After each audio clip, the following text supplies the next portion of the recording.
is up, MMA True Believers? I am Jason Burgos for Sherdog.com, and tonight the conversation may get a little spicy because I have the pleasure of speaking with a man heading into his 10th fight for the UFC in UFC Rio Rancho on February 15th. On that night, he will face his 33-fight UFC veteran and always tough Jim Miller, and that man is old hot sauce himself, Scott Holtzman. Scott, Mr. Saucer, thank you for giving me some time tonight before your next step into the Octagon.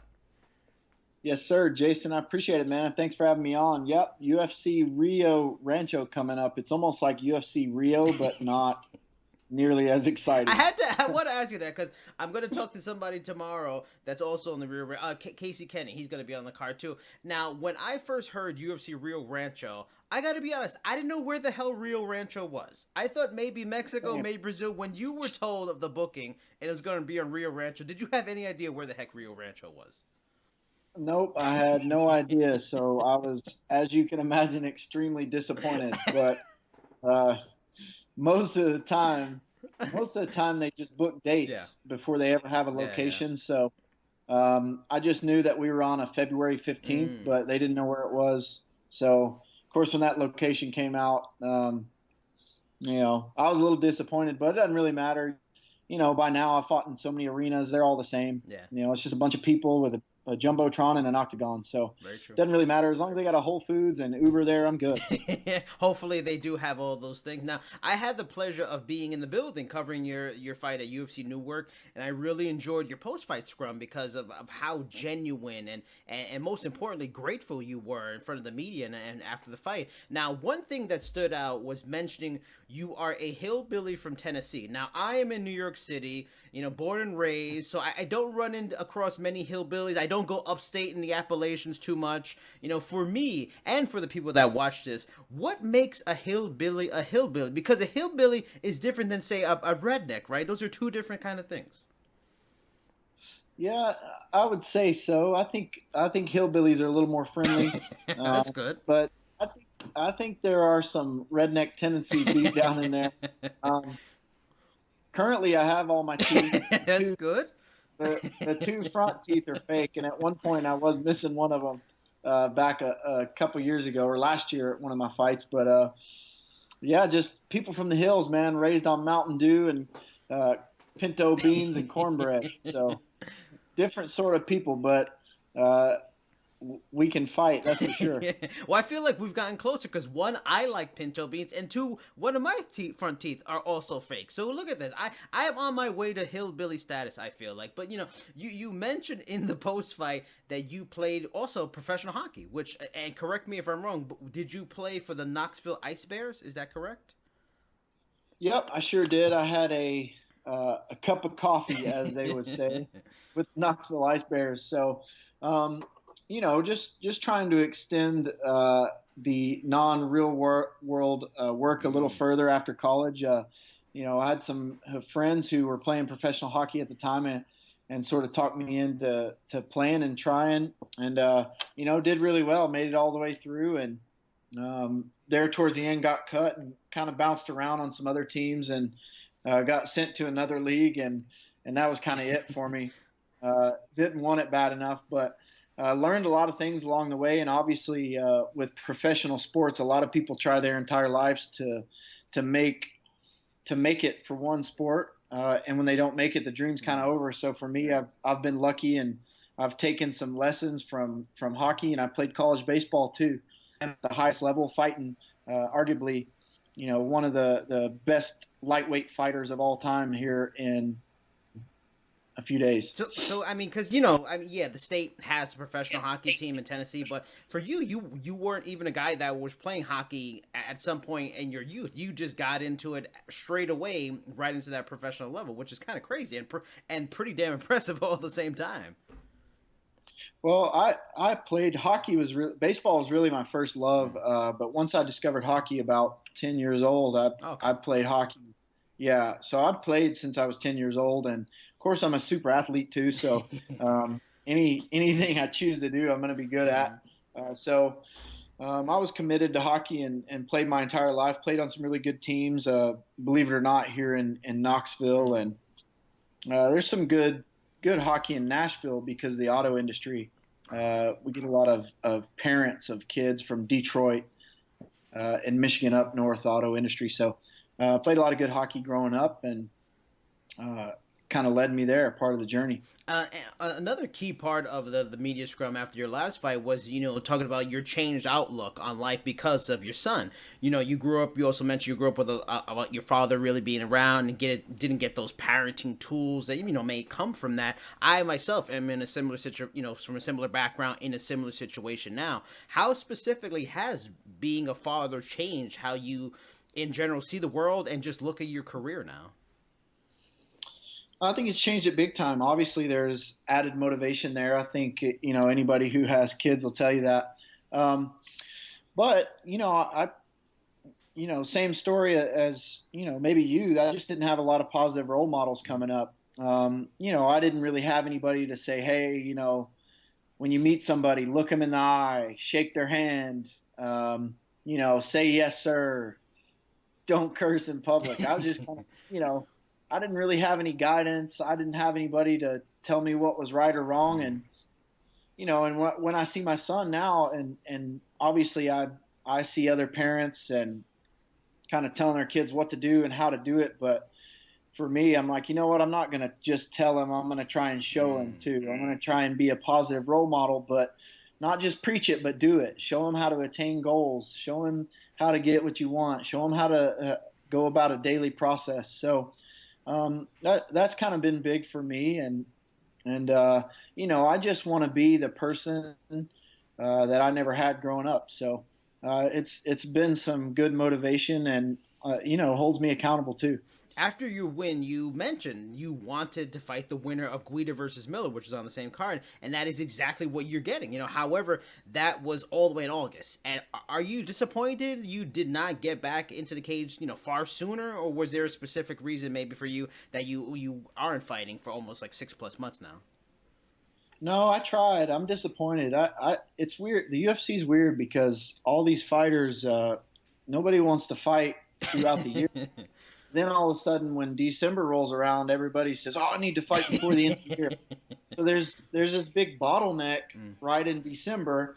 So I tried for the December card. I think there was a December card in Vegas. I tried for that one. Didn't happen. They pushed to January, and then all of a sudden pushed to February. So we just kept getting pushed back and back and back. But I've known about the matchup for a little while, but I tried to fight sooner. It just, everybody thinks they need to fight in December for some reason, and kind of put me in the back of the line. How does that happen? Do you, like, your management contacts them, says he's ready, he's ready to go? Do they say, okay, we might pair you up with these guys, these make sense as possible fights? Okay, we'll contact them. You find out they're not interested, or is it just basic, like your manager contacts them and you're just waiting to hear back and you just never hear back? Yeah, it's a little bit of both. My manager will reach out and say, "Hey, we're looking at December return, or we want to try for these cards, or who can we get?" I think for me, what's also taking a little longer is I'm just outside the rankings, so it's an interesting, delicate situation because none of the ranked guys want to fight down.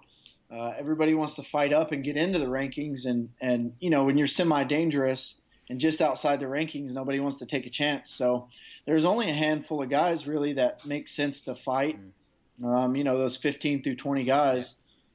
So they're not always available. Not everybody's available at the right time, and it's just about timing and how many guys are available. So I knew that Jimmy would be ranked right outside on the fringe of the rankings, and obviously he was fighting the same night as me, so I knew he'd be available again. He didn't really have to fight me, I didn't think, but I'm glad he's decided to. I think the fans are going to win in this one for sure. Yeah, I agree. You got in this game late, like we talked about, you did the pro hockey and stuff like that, you came from that, but have done well for yourself despite the steep learning curve, which surely includes things like grappling. Now, Miller is a great grappler. Likewise for Guida, if you would have fought him.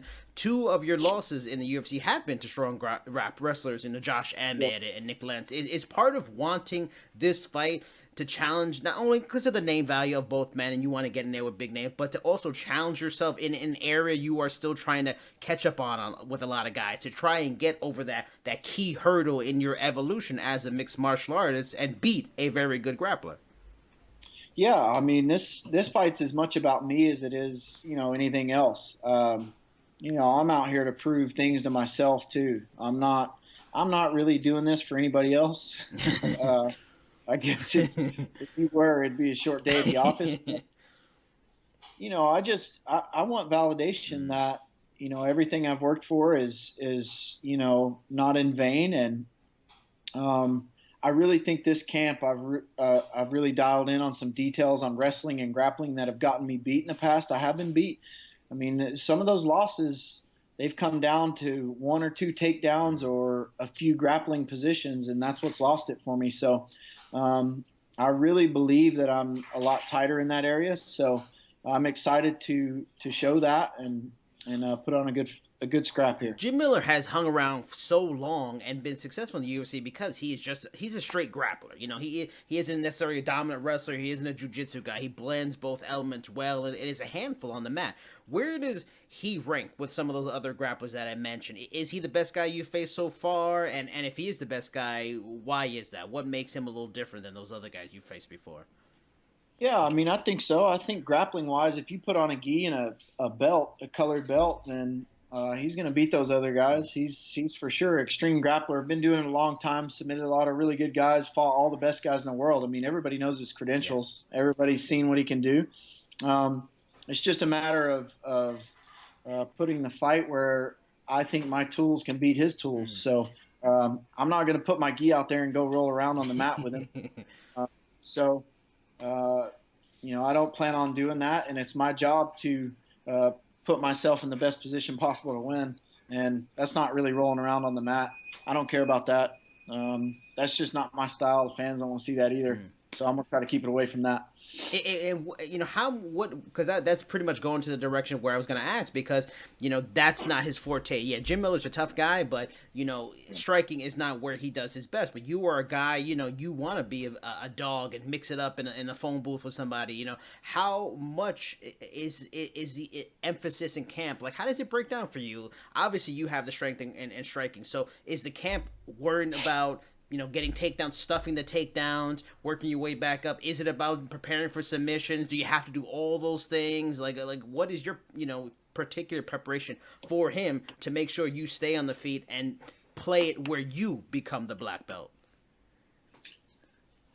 Yeah, I don't necessarily see him as a bad striker. I think he's a pretty good striker. I've obviously watched him. Everybody knows him.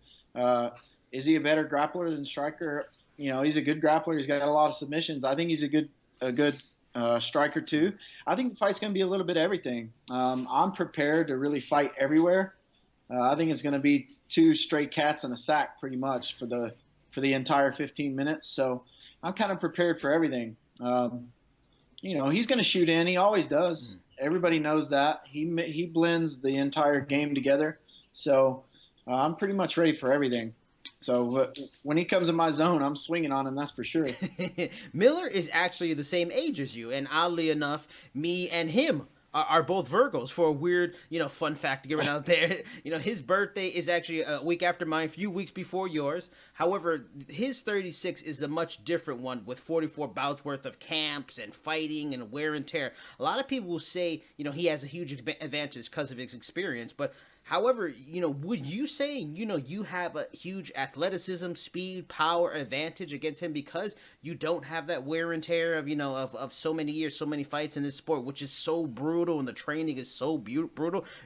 While you both are the same age, you are very different body and athleticism-wise at this point. No, I mean, I got to tip my hat to him, man, for that many fights. I'd be in a wheelchair probably by now. But with that being said, I think it's two totally different types of 36. I'm a fresh, brand new 36. I still feel as good physically and athletically as I did when I was 30, and I'm still fighting at a high level and beating up 25-year-olds. So I feel good, and I think he's looked really good lately. I don't think I can only assume that he feels as good as I feel, even though he's fought that much. I know he's coming off that Lyme's disease. That was a pretty big story there for a bit. Yeah. I can only assume that he's the best he's ever been. So that's what I'm prepared for. I'm prepared for old New Jersey tough Jimmy. So I'm bringing Tennessee tough hot sauce, and we're gonna see. We're gonna see. It's gonna be two stray cats in a bag, and we're gonna see who's better that night. Now, your father, like we talked about earlier, you have a new home, which you mentioned in the post fight at the last fight. You'll be 37 in September. Is there a new pressure you have hanging over you because of those various factors? You really have to make this career pay off as much as you can, because the likelihood of you still completing in 10 years from now is going to be hard. It's just hard in such a grueling industry. Does it change your motivation, your fire? Does it make your work ethic in the gym? Is your work ethic different now than, say, 2-3 years ago when your career started, because of that edit? You got a mouth to feed, you got a new house, the thing's different for you when preparing. Yeah, I don't think so, man. When I started, it wasn't really about the money. Like I said, I was an athlete and a competitor. So I always think in the beginning, my why was just because I love to compete. So I don't necessarily think I work any harder now or less hard or anything like that. But make no mistake, man, I need that money. That's for sure. I got a baby and a new house, and I'm relying on those two checks. So one check makes things awful, awful difficult. So, and I know he's getting paid really well. He's getting paid more than me. So I'd like to think that I'm a little more hungry in my wallet than he Now, is. last question. Does hot sauce have a favorite hot sauce or flavor of hot sauce? And does hot sauce like ghost pepper hot? Like, what's your level of preference of hot? Ooh. Do you like it really hot or not so? Man, I don't know. Like we said, I'm 36 now, so I don't know if I like ghost pepper hot anymore. I get people send me stuff all the time, and they try to burn me up. I get like these extreme hot sauces, and I had a guy send me these ghost peppers, and they were like fluorescent red, and he wanted me to eat them and take videos, and I'm like, man, I just don't trust. But I'd say my favorite hot sauce, I'm whittling away now. I got 3 of them on the table right now, but this is my favorite right now. It's called Dave's, I think. Dave's, it's like a mango. Oh, that sounds good. Nice. Citrus. All It's right. good. I picked it up at Target, and this was a random one that was sent to me. Why can't I get the camera there on Instagram? And then I got Old Faithful Texas Pete. This is extra hot. It's pretty good there I've had too. that one. It's pretty good. I like that one. Yeah, it's pretty spicy for just a regular sauce. But there's one called Truff. They send me stuff all the time. It's kind of a gourmet hot sauce. It's Do you real have good. the hot sauce sponsorship? How do you have to have the sponsorship? No. No, I did I did a commercial for Cholula one time, but I haven't signed anything exclusive. I'm holding out for my own brand. So So are you in the kitchen developing a new hot sauce? Should we expect at some point we're gonna have hot sauce coming out? Yeah, I think so. I think you can expect that eventually, but right now I have to focus on kicking ass. So I kind of get in the kitchen and do what I need to do, but I can't get too crazy yet.